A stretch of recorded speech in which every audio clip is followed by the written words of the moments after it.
Hey, what's up guys, it's Nick and we are back with another Rell video. So this video is kind of like a part 2 to the last video, except it's with combat cards, not hockey cards. These combat cards are easier to get than the hockey cards. They're more earlier game to obtain because it's easier to get. Though hockey cards are better than these ones, but they're similar in some ways. Like the hockey cards, the combat cards have 3 different categories, that being Tactic, which is the defensive cards, Fierce, which is the offensive cards, and Agile, which is the movement cards. They're all equal in strength in their respective categories, but some are better than others, though Agile is not the best category because it does fall lacking to the other ones. But they're all relatively equal in how good they are. Unlike the hockey card slots, which is 6 slots for any hockey card, this one is 3 slots for 3 combat cards for each category. 1 for each category. So you can only have one type of card in one slot at a time. So it is not as good as the hockey cards, but they're still pretty good for what they do. Anyway, with that said, let's get into the video. So the first category we got is the tactic cards, which is defensive cards. The first tactic card we got is Parry God. Parry God makes it so the mid-combat, your parry drains 75. This means that when you're parrying, usually your parry meter, when it's full, and you parry, it drains all of your meter. This makes it so it only drains 75% of the meter, so 25% is left over.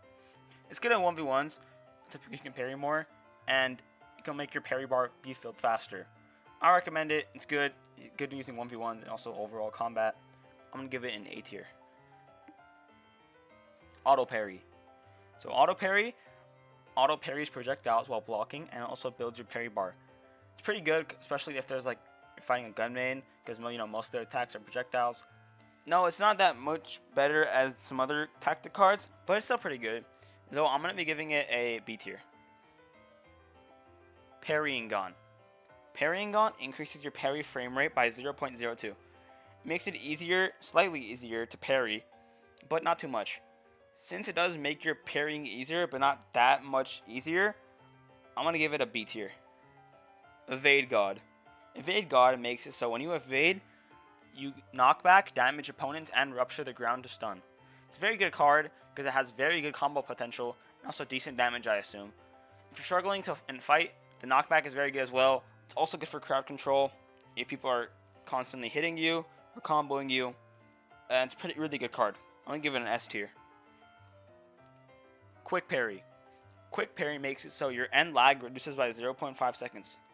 If you don't know what end lag means, end lag is just the amount of time you have to get up from either being stunned or being hit by a move that causes you to not be able to move. So this makes it so it reduces that by 0.5 seconds, so it makes it less time to get up. It's good because it allows for quicker follow-ups and better combat flow, which makes it easier to combo people and faster. It's a very good card, so I'm going to put it in A tier. So that's it for the tactic cards. The next category for the combat cards we got is the Fierce cards. Fierce are the offensive cards. Some of these cards are good in 1v1s and some of them are good in group fights or crowd control. With that said, let's get started. The first Fierce card we have is Faster Punch. Faster Punch makes it so the speed and range of your strong punch increases. The strong punch is your heavy punch. It works like a dash and a punch, but it's a heavy attack. So it is slower than your average M1, and you also kind of go forward. This increases the speed and range of it. It's good for PvP because it makes it so there's less reaction time for your enemy to react to dodge the punch. It also increases the range so you can hit enemies from a further distance. It's good card, but not as good as some other ones, so I'm going to put it in B tier. Full Stack is a very good card, and it makes it so when you block break someone with a strong punch, it immediately turns into a combo. You can also use it right to combo extend with this card. It's a very good card for PvP, so I highly recommend it. I'm going to put it in S tier. M1 God. M1 God is another really good card. It makes it so you instantly TP to your enemy up till them on the final M1. Instant TP is very good because they can't escape you because you instant TP to them. You can either combo extend off the up tilt or you can down stun them on the ground for damage and stun. It's a very good card and I highly recommend it. Good for PvP builds. S tier. Strong Puncher. Strong Puncher adds a block break and knockback to your strong punches. This is a very good card because it can bypass blocking and knocks back. It's very good for both crowd control and combo extending. I recommend this card, and it's a very good card. I'm going to put it in A tier. The final Fierce card we have is Alpha Clasher. Alpha Clasher makes it so when you can win M1 clashes. Not sure if it's a guaranteed win or a higher chance to win. If it's a guaranteed win, which I'm assuming because they don't specify anything else, then it would be an S tier, which it is. But it does cancel out any armor you have that increases your chances to M1, like they said in the previous teaser. But besides that, and it makes your M1 clashes guaranteed to win, I'm going to put it in S tier. Now, we move on to the final set of cards, the Agile cards. These are not as good as some of the Fierce or Tactic cards because mobility isn't as good in fights, but some of these are good in actually 1v1s, though being Agile cards. So the first Agile card we have is Flash Dash. Flash Dash is the best Agile card in the game, and the rest aren't too good for mobility, but this is probably the best one for mobility. It makes your dashes into those flash dashes that you would have if you played Fruit Battlegrounds.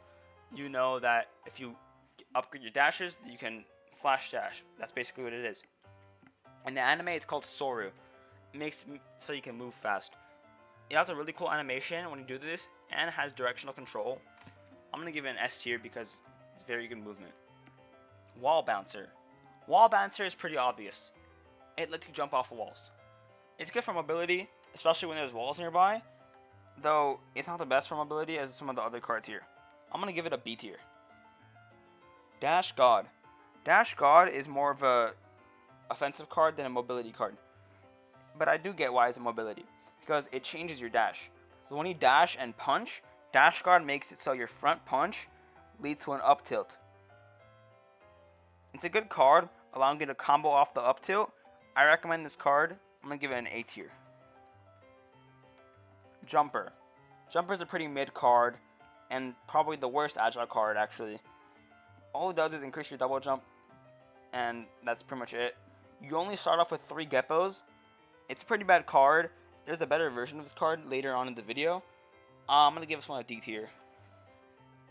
Strong Tilt. Strong Tilt is one of the best Agile cards in the game. It's also one of those more offensive cards as well. What it does, it makes it so your down slam gives a full M1 combo without having to block break the enemy. It's a very good card for combos and combat. I recommend this card a lot, and it's good for M1ing and combos, and just 1v1s and combat in general. I'm going to give it an S tier. Sir Pitcher. Sir Pitcher makes it so you Geppo dash run after a grab throw. So when you grab throw someone, you can Geppo dash run to them and combo off them. It's a pretty good card, though it does provide some good mobility and some pretty good combo potential, but I'm going to put it in B tier. Mr. Widestep.